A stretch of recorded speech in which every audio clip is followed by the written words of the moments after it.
அவனுக்கு என்னப்பா, எந்த பிரச்சனையும் இல்லாமல் ஜாலியாக இருக்கான். இவனுக்கு கொடுக்குற எல்லா வேலையுமே ஈஸியாக கொடுத்துட்றானுங்க. இவன் மட்டும் எப்படி அவன் நினைக்கிறத கரெக்டாக பண்ணிட்டு போயிட்டே இருக்கான்.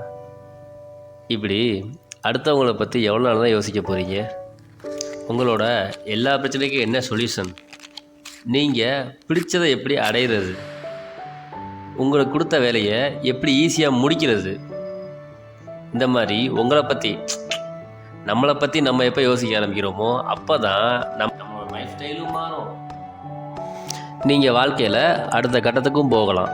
இதுக்கு நம்ம என்ன பண்ணணும்? ஃபஸ்ட்டு உங்களை நீங்களே எஸ்டிமேட் பண்ணணும். எஸ்டிமேட் பண்ணுறதுனா என்ன?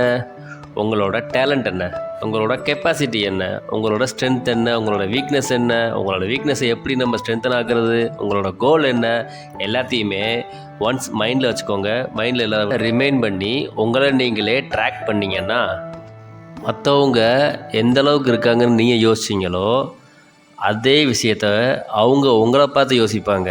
ஆனால் இதை சீக்ரெட்டாக வச்சுக்கோங்க. நீங்கள் செல்ஃபாக நீங்கள் மட்டுமே ஃபாலோ பண்ணி நீங்கள் மட்டுமே உங்களை நீங்கள் ட்ராக் பண்ணிக்கோங்க.